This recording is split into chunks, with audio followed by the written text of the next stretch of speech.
Hello everybody and welcome back. I've been on vacation for a while and then I had also to sort some real life things, stuff, or good type of situation arrangement. So I've slipped behind a bit on these videos. I did watch the material though, that's been released so many weeks ago during that, but I did not get to overanalyze them as much as I wanted, so I just saw them once each. So here I am catching up. Vehicles. We are going to discuss about the vehicles video, and oh boy, when I saw this I jumped for joy. Or was it Jace's high-pitched voice that scared me? Hi, I'm Jace from Coffee Stain Studios. Immediately following this, Jace introduces himself as Simon. Hi everyone, my name's Jace and I'm the community manager and programmer here at Coffee Stain Studios. So I guess we take his word for it. But all joking aside, we start with a game and it is a live game session. Awesome! Yes! Please, more. Show us the game, show us how it looks. First things first then. Game engine observations. PC specifications. We have no idea what kind of machine this is running on. It does seem often that the game is not fluid enough though. A very small indication comes from the video itself as I've captured it and as I've gone over it on YouTube. It is often the same frame moving forward one frame. So one frame before, moving forward one frame stays the same.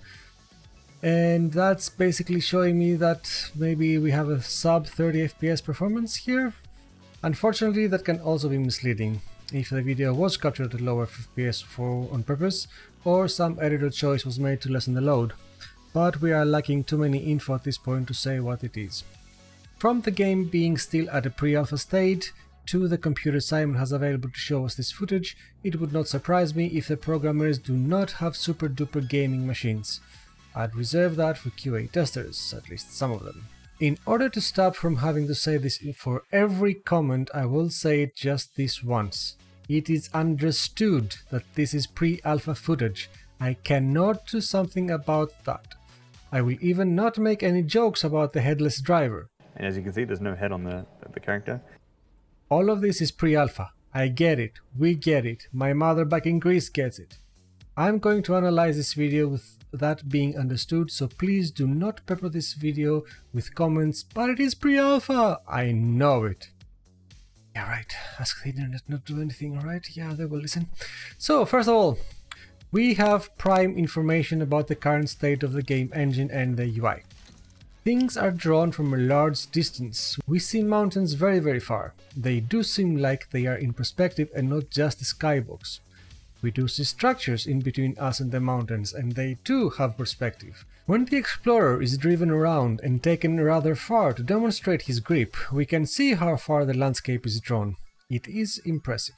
Also, there is a subtle wind effect, seemingly without a pattern, which is enough honestly, even if it has a pattern, to the fact that we think it doesn't have any. The wind is so subtle that one can think that trees in the distance do not move, but in some frames we can see them slightly waving with the wind. Very cool. Something that is not impressive though is the foliage. The details on the ground, like thick grass or different colored plants or little scrub areas, these have a draw range extremely close to the player and they are very noticeably drawn in front of him. The vehicles do sport their own particle effects, with the tractor showing that he has dust coming off his wheels and smoke coming out of his chimney or exhaust, whatever the thing is. It is a chimney exhaust combination, something. However, that is only for one take, as camera cut later and the particle effects are gone. I wonder what happened there. Too taxing for the computer? No such luck with the bloom effect though. And that bloom there, don't look directly at it. You'll damage your eyes. This is almost in everything. In every shot, every time you look at the tracks, bloom is there. The vehicle headlights are also highlighted with a punch of bloom. Personally, I hope there is a slider to cut this down so that people like me can do so and others can crack it right up if they so choose. But no, please have that slider, please. However, another particle effect is present throughout and is very welcome, as small dust or particulate particles float about. This adds to the atmosphere. The UI is for the most part a work in progress, but we have evidence of where it is going. There is a compass to allow you to track where you are going and where you need to go. There is a waypoint system such that you can follow a set mark somewhere on the map and then you can just follow it with a compass. The waypoint marker is even sticky to the edges for some range of motion. Turn enough and the waypoint will not vanish off the compass immediately. This is useful. There is also a similar tracker for your vehicles. Its range is not specified, as the player area was not very large, so the vehicles were always within a few hundred feet. However, these icons on the radar do vanish immediately once you move your field of view away from them, which gives us a clue. The compass is tied to your FOV, your field of vision. Does this have any further implication? For example, does the compass being tied to the FOV mean that the player who changes his FOV will have a broader compass to play with? Or does it mean that there is no FOV slider? Or that the FOV and compass angle match just by coincidence here? I don't have any clue about this. These are just questions that come to my mind. The vehicles on the compass though are currently only of two varieties, trains and everything else as tractors. The video shows the tractor and the explorer and the track as tractors in the compass. They also have a static alpha exclusion on the wheels, as if grass is in front of them, and it is not relevant to the current representation of the unit, meaning that the icon on the compass does not rotate or move or have the glass occlusion that the player sees in the actual unit. It's just a weirdly alpha channeled icon at the moment.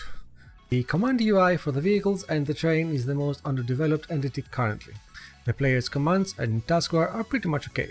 They can be made fancier, but they are perfectly functional and would not go amiss if they remained as is. But the command screens is bare bones. It even contains tests still being done for the way the UI will behave based on the text length. On mousing over the Hide Path Nodes option, we read in the bottom, toggles visibility of the path nodes that the vehicle is set to follow. Long line to follow here to see what happens. This is just a check for the bounding box, I believe. The entire box is ridden with grammar and spelling errors as well. I'm not being picky, these are actual defect reports in all software houses from my company to Coffee Stain, I would wager. However, we also glean another aspect of gameplay. Autopilot nodes can be hidden per vehicle, so you can have just one or a couple of them visible to check something. This is a great design choice and I applaud them for it. As for the general interface of the player, it is hidden when driving, also very good. We can actually see the keyboard mapping of the interface. It is currently unknown though if that is remappable. I want to say of course it will be, as any PC game does. What we do see is a hammer icon with a B, which I will assume starts the build sequence. This is how you build stuff. We see a wrecking ball vehicle attached to Q, which I will assume is how we decommission items from the world, how we remove them, deconstruct them. F goes to the flashlight for obvious reasons. The C is a little tricky, and the one giving me a little pause. It looks like a viewfinder, or a searcher, or a magnifying glass, but the icon in the center seems to be that of a plant. I can only wager that this is the prospecting exploration tool. The next icon is of an envelope with a keybind V, which I assume is for the briefings, announcements and the general provisions of information by your home base or your set notifications, if such thing exists in the common game. The last two are very easy, with I being for inventory and M for map. Unfortunately, we see none of these used, so I may be wrong in all of them, but I'm fairly sure that I hit the nail on the head with most. Final part for the UI is the action bar with numbers from 1 to 0 and Simon having populated 1 to 7 with the following: electric train engine, train wagon cart, train stop, train track, track, explorer and tractor. 4 was a little tricky to figure out, but when I considered that Simon just built them all out of thin air, so he placed all his elements on the action bar to do just that, and these are all the elements in the presentation, so the only thing left from all the rest was the track. The name's Sherlock Holmes. This is basically all the exclusive UI and game engine info. Let's go to the vehicles themselves. We have 4 of them in this video, and for shame! Where are the flying vehicles? I was sorely disappointed! First one presented is the tractor. As Simon is fond of calling it the sugar cube, I will do so as well. This is the tractor, or some of us like to call it the sugar cube. I think that's a really cute name, and we should use it. The sugar cube is described as an early game acquisition that can be commanded to fetch materials for you. Why that would be needed, I don't know. One should assume that the belts will be available from the start of the game. But then again, these guys didn't bring us the Goat Simulator, so who knows what's in their heads. The seePyou is not the fastest vehicle. It's not the most spacious, it does not have the most acceleration, it possibly doesn't even climb as well or as steeply as others. What it is presented as is a workhorse, good enough all-rounder to get you started and maybe even be the most numerous in your fleet. It is small enough to possibly squish through some things and carry cargo too. All vehicles are programmable though, and so is this. Simon demonstrates this using the wheel selector, and we see path nodes in the shapes of holographic nodes being pooped out of the vehicle. It does make note that the path should close as the pathfinding is not the best, and that the pathfinding is in essence a straight line between these arrow nodes. That raises some questions. If the path is between these nodes, how is the seePyou to make precise moves through landscape features? If the vehicle is restricted between the arrows are enough spread apart to make the route recorded inaccurate to some degree. That then needs to be planned in advance by the user. Also, there is no mention made to how the autopath interacts with other elements. The path is closed and seePyou is going happily round and round. How will she stop at a loader? Or how will she stop at an unloading station? And for how long? Later in the video, Simon is driving another vehicle and crosses paths with the recorded path of the seePyou when he utters, "Let's not hit the tractor." Let's not hit the tractor. Okay. That too is a concern. Is there no system of vehicle detection and cross avoidance? Possibly not, but will two vehicles just follow the path blindly and crash together and then make the best of returning to the path? It was a random comment, but it has opened the door to this speculation. No route can be timed accurately unless they are exactly the same distance and they take exactly the same time to complete it. Only then can you choreograph them to not crash at each other. But that is not what is going to happen in the game, and the game is already being QA'd, so the issue must have come up. I would love to know how they solved that. We do not see much of the other vehicle's path nodes, but for the moment when Simon is wrapping up, seePyou's arrows are still there, the same as before, and an explorer is lunging forward, away from the player and off a hill. It is doing this of course on autopilot, and its arrows are placed far between them. We only see one of them, and no other, a distance of more than double that of the seePyou's arrows. Is that an effect of the explorer's nature? Does it make arrows further apart? Or is it because it gunned it in a straight line and so no arrow was needed and none was placed? Finally, the autopilot doesn't run when a player occupies the vehicle, not even trains, which is sad. I oppose this choice unless it was only half true. I certainly hope that I can climb in a train and tell it to go to station blah blah outpost 137 iron and then let the train take me there by itself. One thing not commented at all on the seePyou though is the winch at the front. It is clearly visible, no other vehicle has it, so is that just a cosmetic thing? I'd love to hear it's not and that the winch actually has a use or more. Then we have the truck. This is a massive vehicle similar to the big trucks in the ore and coal mines, at least to me, but a little smaller admittedly. It features counter-steering on the back wheels, so its turn radius is kept reasonably small for maneuverability in our factory, has independent suspension and feels hefty when traveling over bumps. The truck of course offers the biggest cargo hold of all the wheeled vehicles. That's clear enough, but it is reported to have enough power to climb steep angles straight on. Is this unique to the truck? It can be that it has massive horsepower and grip, but then the seePyou is never given this test and no mention is made about its climbing capabilities. The Explorer is then crowned king of climbing, but that is only in a parkour fashion, not necessarily steep prolonged angles of terrain, so I cannot know how they compare, honestly. Finally, the truck is said to be more reliable. No mention is made throughout the video on what reliability means. Do vehicles break down on use? Do we have wear on materials and they need to be serviced?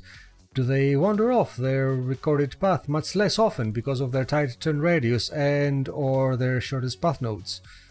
No way to tell, but my personal view and feeling is that reliable here means I like how this feels and I like using this more than the other one. I could be wrong, of course. Surprisingly enough, the truck's faster than the seePyou, but of course it has a lower acceleration as we can see in the video. The last vehicle in this video though is the fastest, has the most acceleration and can climb rocks like it's nobody's business. The Explorer is a nimble vehicle to go about looking for things and traverse large distances fast. It may be that this is how the devs want us to travel the map fast and not with trains taking us there. All three-wheeled vehicles presented show us that they have a small storage space as seen in the release trailer as well, but no mention is made on them, and so we do not know what they are for as opposed to the main storage on them. As mentioned before, the Explorer excels at irregular terrain, as if it is the king of hill climb challenge. Simon says that it sticks to things. As you can see, it just kind of grabs things and climbs it. It's kind of weird, but I like it. But is that actually true or accurate? Or does the low body weight, the large for its class horsepower, the specialized suspension and appropriate tires make it just excellent? If it does stick, how much so? Is it a gecko? Or can we roll it over? We will have to wait some more on that. I suspect no geckiness there, just a very good hill climber. That is almost all about wheels. One thing left is drifting. Simon said that this is something you activate, however from looking at how the vehicles who can drift behave, I think that this is not drifting mode but rather handbrake. If the options say drift for this keybind, I would be surprised. In any case, the Explorer is the king of drift. The track is not so bad at it, but Sugar Cube cannot do it at all. Looking at its shape, it's no wonder. Last vehicle to see in this video is the train. All vehicles look good, they look the part, but the train is especially dear to my eyes. The train is Power Manifest. It's just cool. Its actual name is Electric Locomotive. The pathing of the train is sorted immediately as it runs on tracks, so yeah, no arrows. The autopilot consists of train station selectors and how long the train should wait at each station. This is peculiarly poor of option. Yes, I know, pre-alpha, but I expect more to manifest before release, such as full, empty, cag count X, etc. and so on. The pathing might be specific, but the brakes are not as fast as other games. In fact, they are more like real-life brakes than game brakes. I'm actually not sure I want this to change. It just feels right. It's a suspension train, a magnetic levitation train. Its mass shows, it's important that it doesn't stop on a dime. The stations though are funny. Originally I thought Stenstorp was named after the IKEA kitchen furniture line, but no. All of them are actual train stations in Sweden and Coffee Stain Studios are in Skövde. The other station is Stenstorp, which is also an actual train station, and they are on the same line. I wonder what that could mean, I have no idea. One thing to note is that the train doesn't have good enough brakes yet. 2 times the brain was left on its own devices and it started to roll off towards the lower point as if pulled by gravity, and the gear was on neutral with no brakes. Also, the engine and the wagon are currently connected by magic, as they are not actually connected. Magic confirmed in Satisfactory. Woohoo! So, that is all I could ascertain about this video. Hope you found it funny or useful or both, and I will start work on the next videos shortly. Until then, take care, keep safe.